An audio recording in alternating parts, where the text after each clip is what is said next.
दोस्तों, कोई लड़का कैसे अपने माँ बाप और पत्नी की हत्या कर सकता है और हत्या करने के बाद उस हत्या को एक्सीडेंट के रूप में दिखाने की कोशिश करता है। आखिरकार पीछे की वजह क्या थी, ये आज जानेंगे क्राइम स्टोरी में। तो वीडियो में बने रहिए।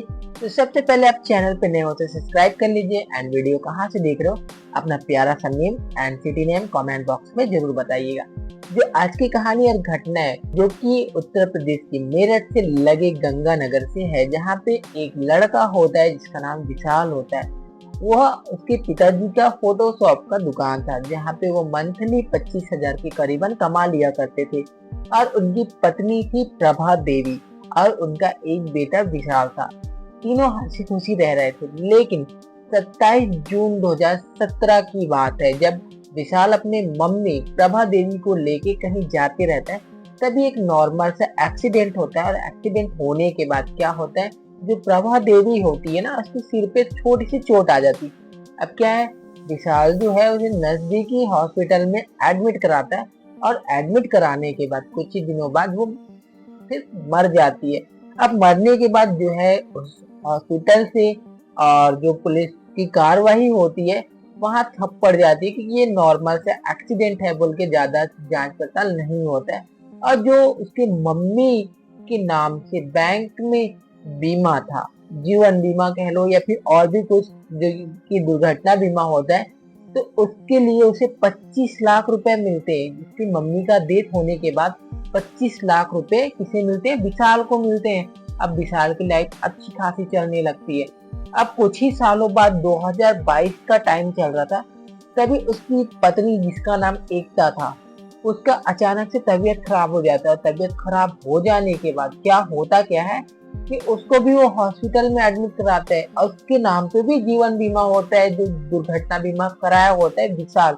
जो कि फिर उसके बाद 2 से 3 दिन के बाद जो है विशाल की पत्नी का भी डेथ हो जाता है। अब डेथ हो जाता है तो फिर वो क्या करते हैं, बीमा के पैसे के लिए अप्लाई करता है। अप्लाई करने के बाद 80 लाख रुपए मिलते हैं। अब तो और भी जीवन बढ़िया वैसे चलने लगा था विशाल का, किसी चीज की कमी नहीं थी और वो अपना लाइफ बढ़िया से एंजॉय करने लगा। और जो फोटोशॉप का दुकान था वो भी नाम मात्र का था, बंद ही पड़ा था, बस वो दिखाने के लिए फोटोशॉप था, क्योंकि उसके पास तो इतने ज्यादा पैसे थे जिससे वो फुल एंजॉय करता था।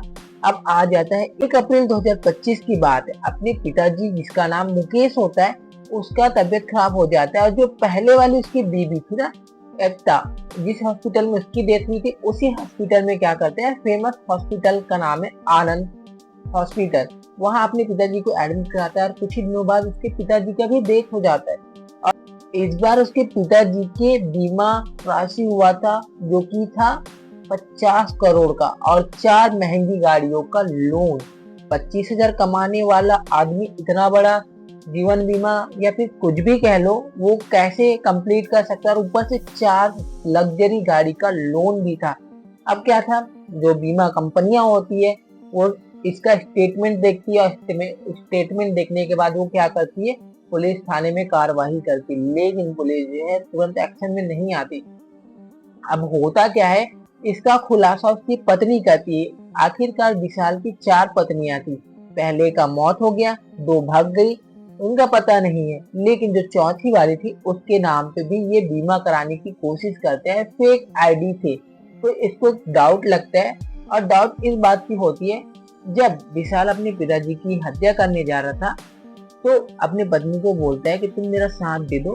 पहले तो बोलने लगता है विशाल अपनी पत्नी से कि मेरे पिताजी को कैंसर है और उसका इलाज कराना पड़ेगा, इसी वजह से उसका डेथ ना हो जाए।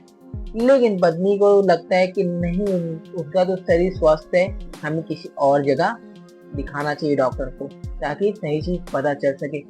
लेकिन विशाल सही सही बता देता है अपनी पत्नी को कि मैं अपने पिताजी को मारना चाहता हूँ, ताकि मेरे को 50 करोड़ का जीवन बीमा है या फिर कुछ भी बीमा मान लो, वहां का पैसा मिलेगा तो हम ऐशो आराम से जिएंगे। अब जो होती है पत्नी, वो अपने मायके में बताती है। मायके में बताने के बाद मायके वाले आते हैं और उस लड़की को लेके चले जाते हैं।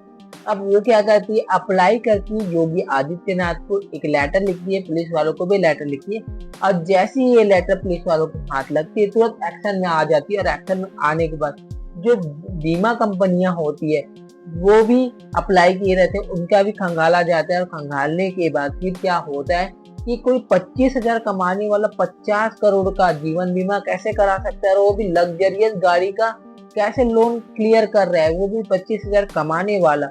ये भी पुलिस को हैरान करने वाली थी। फिर इसके बाद क्या होता है, विशाल को पुलिस हिरासत में ले लेती है, और हिरासत में लेने के बाद जब उससे पूछताछ होती है तो फिर पता चलता है, स्टार्टिंग में तो विशाल जो है घुमाने लगता है, फिर जो धीरे धीरे पुलिस की कड़ाई के सामने फिर विशाल जो है धीरे धीरे उगलना स्टार्ट करता है कि कैसे वो 27 जून 2017 को अपनी माँ को लेके जाते वक्त उसका एक्सीडेंट नहीं हुआ था, उसे पत्थर से मार दिया गया था सिर पे, जिसकी वजह से चोट लग गई थी, और चोट लगने के कारण उसको अस्पताल में एडमिट करा के फिर उसका अच्छे से इलाज नहीं हुआ या फिर और भी कुछ, और हॉस्पिटल में ही उसका एक दोस्त था जिसके साथ मिला हुआ था वो विशाल, उसके जरिए से वो मर्डर को वो क्या करता है, एक्सीडेंट में तब्दील करके वो फिर उसके बीमा के पैसे हड़पता था, और इसी तरीके से फिर क्या करता था, वो पैसे लेकर एंजॉय और मौज मस्ती किया करता था। इस तरीके से फिर वो अपनी पत्नी को भी मारता है, और पत्नी को मारने के बाद पिताजी को भी मारता है, और 2 बीवियां उसकी तो ऑलरेडी भाग चुकी थी, चौथे के साथ भी वो ऐसा ही करना चाहता था, लेकिन वो समझदार निकली, दिमागदार निकली, इसलिए वो बच के निकल गई। और उसी के कहने पे ये पुलिस जो है एक्शन में आई और खुलासा किया, और खुलासा करने के बाद कैसे एक हैवानियत बेटा जो है, कोई तो लड़का चाहता है कि उसके माँ बाप उसके आसपास रहे क्योंकि वही उनके लिए धन दौलत होती है, लेकिन यहाँ जो लड़का था वो तो अपने माँ बाप को ही मार के उसी के पैसे में ऐश कर रहा था, और ऐश करके वो अपने बीवियों को भी जाल में, नई नई लड़कियों को जाल में फंसा के उनका भी जीवन बीमा करा के कुछ ही सालों बाद उनका भी रामलीला खत्म कर दिया करता था।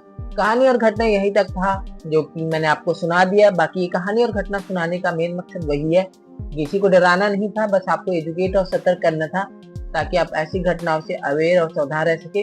बाकी इस घटना के ऊपर आपका क्या राय है आप कमेंट बॉक्स में जरूर बता सकते हो।